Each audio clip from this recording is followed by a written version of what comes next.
नमस्कार दोस्तों, मेरे चैनल में आपका हार्दिक स्वागत है। आज हम पढ़ेंगे गणित में सरलीकरण। सरलीकरण का मतलब इंग्लिश में होता है सिंप्लीफिकेशन। सिंप्लीफिकेशन पढ़ने से पहले सबसे पहले अपन बोर्ड मास रूल्स पढ़ते हैं। बोर्ड मास रूल्स में बी का मतलब होता है ब्रैकेट। ब्रैकेट कौन कौन से ब्रैकेट होंगे ये अपन ध्यान करते हैं। पहले बड़ा कोष्ठक होता है, इस कोष्ठक को बड़ा कोष्ठक बोलते हैं। एक ये वाला कोष्ठक होता है, इस कोष्ठक को मझला कोष्ठक बोलते हैं। और एक छोटा कोष्ठक होता है, इस प्रकार छोटा कोष्ठक होता है। सबसे पहले अपन सरलीकरण करने से पहले ब्रैकेट खोलेंगे। उसके बाद होता है ओ। ओ का मतलब होता है ऑफ, हिंदी में का, एंड गुण गणित में देखने जाए तो गुणा होता है, इसका मतलब ऑफ का मतलब। इसके बाद डी। डी का मतलब होता है डिवीज़न, और डिवीज़न का मतलब भाग। एम का मतलब मल्टीप्लिकेशन, मल्टीप्लिकेशन का मतलब गुणा। एंड ए का मतलब होता है एडिशन, और एडिशन का मतलब प्लस, जोड़ होती है। और इसके बाद एस का मतलब होता है सब्सट्रैक्शन, सब्सट्रैक्शन का मतलब माइनस या घटाव। सिंप्लीफिकेशन या सरलीकरण करने से पहले अपन इस बोर्डमास रूल्स का उपयोग करते हैं। सबसे पहले इसमें किया जाता है ब्रैकेट खोला जाता है। ब्रैकेट खोलने के बाद ऑफ, यानी जो ब्रैकेट के बाहर कोई भी संख्या होगी या फिर जो उसके साथ अपन क्या करेंगे, ऑफ का मतलब गुणा करेंगे। इसके बाद आता है डिवीज़न।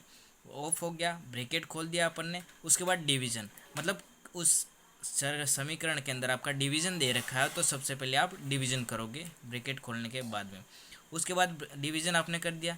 डिवीज़न करने के बाद आता है मल्टीप्लिकेशन। मल्टीप्लिकेशन करोगे, उसके बाद आप एडिशन करोगे। एडिशन करने के बाद आप क्या करोगे, घटाव करोगे। इसको अपन एक उदाहरण लेकर समझते हैं सरलीकरण का। चलो, सबसे पहले मैंने आपको एक क्वेश्चन दिया है, 9 + 10 भाजक 2 - 5। ये अपन सवाल करते हैं। इस सवाल को करने से पहले सबसे पहले आपको क्या बोर्डमास रूल्स पता होना चाहिए। बोर्डमास रूल्स अपना क्या कहता है, सबसे पहले ब्रैकेट खोलेंगे, ब्रैकेट के बाद ऑफ होता है, ऑफ का मतलब गुणा। उसके बाद division, multiplication, addition and subtraction, ये होता है। अब अपना इसके अंदर क्या ब्रैकेट नहीं है, तो ब्रैकेट नहीं है तो उसके बाद क्या करते हैं अपन, सबसे पहले भाग करते हैं। भाग करते हैं तो ये वाला पार्ट्स अपन क्या करेंगे, सबसे पहले सोल्व करेंगे। मैं यहाँ पर 9 का 9 लिख देता हूँ, प्लस का प्लस लिख देता हूँ। अब 10 में 2 का भाग दूंगा। 10 में 2 का भाग देते हैं तो कैसे करते हैं, 10 में अपन क्या करना है, 2 का भाग देना है तो कितनी बार जाएगा, 5 बार जाता है। तो यहाँ पर मैं क्या लिखूँगा, 5 लिखूँगा। 5, इसको मैंने सोल्व कर दिया, इस वाले पार्ट्स को। उसके बाद आगे जाता हूँ मैं, माइनस का माइनस लिखा और 5 का 5 लिखा। यहाँ तक मेरा सबसे पहले जो था इस समीकरण के अंदर भाजक था, तो भाजक मैंने कर दिया। अब मल्टीप्लाई करते हैं, लेकिन मेरे इस समीकरण के अंदर क्या है, मल्टीप्लाई नहीं है। मल्टीप्लाई नहीं है तो अपन क्या करेंगे, जो भी प्लस है तो प्लस करेंगे।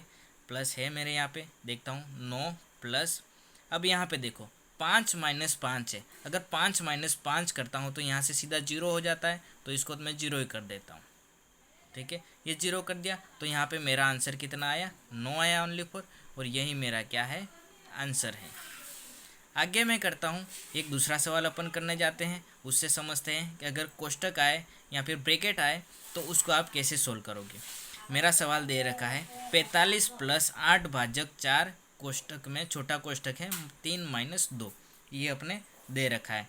जब ये दे रखा हो तो आप कैसे सोल्व करोगे, 45 का 45 लिख के रखो, प्लस का प्लस, 8 भाजक 4। यहाँ पे भाजक पहले नहीं करो, क्यों नहीं करो, यहाँ पे अपने क्या कोष्ठक दे रखा है। जब कोष्ठक या ब्रैकेट दे रखा है तो उसको आप कह रहे किस करो, सबसे पहले ब्रैकेट के अंदर वाली संख्या सोल्व करोगे।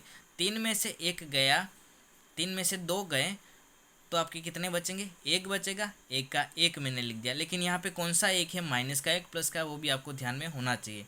यहाँ पे अपना प्लस का 1 बचा जो मैंने लिख दिया। अब आगे सोल्व करते हैं, 45 का 45 रखा, प्लस का 8 भाजक 4। अब 4 और इस ब्रैकेट के बीच में ऑफ होता है। ऑफ का मतलब यहाँ पे क्या होगा, मल्टीप्लाई होगा कहीं ना कहीं, तो उसके जगह मैं क्या लिखता हूँ, मल्टीप्लाई लिखता हूँ और 1 का 1 करता हूँ। अब 4 को 1 से गुणा करते हैं, 4 ही आता है। चलो मैं लिख देता हूँ 45 + 8 भाजक 4। आगे भाग देते हैं अपन, यहाँ पर बराबर का निशान लगाओगे। आगे आया 45 प्लस, अब 8 में 4 का भाग देना है। जब 8 में 4 का भाग देते हो तो कितनी बार, 2 बार जाता है, तो मैं यहाँ पर क्या लिखता हूँ, 2 लिखता हूँ। अब अपन आगे करेंगे, 45 + 2 कितने होते हैं, 47 होते हैं, तो यहीं अपना क्या होगा, आंसर कहलाएगा। उसके बाद आगे अपन करते हैं कौन सा, थर्ड क्वेश्चन। थर्ड क्वेश्चन को देखकर आपको घबराना नहीं है, कभी भी ऐसा क्वेश्चन आए तो उसको देखकर आपको होना चाहिए। सबसे पहले अपन क्या करेंगे, बोर्डमास रूल्स के अनुसार। बोर्डमास रूल्स अपने क्या कहता है, सबसे पहले कोष्टक खोले जाते हैं, ब्रैकेट खोले जाते हैं, तो ब्रैकेट करते हैं।